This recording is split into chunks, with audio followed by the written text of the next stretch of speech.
sa COA yung audit ng confidential funds na binigay ni Marcos kay VP Sara Duterte, if you can remember, 125 million, itinigil po pala ang audit nun para hindi matapos.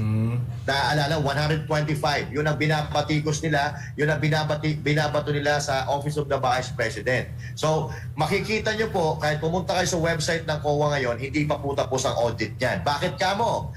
Kasi nga, kapag tinapos nila yung audit, mawawalan sila ng dahilan para batikusin si VP Sara Duterte regarding sa confidential funds kasi wala po sila makikita. Oo.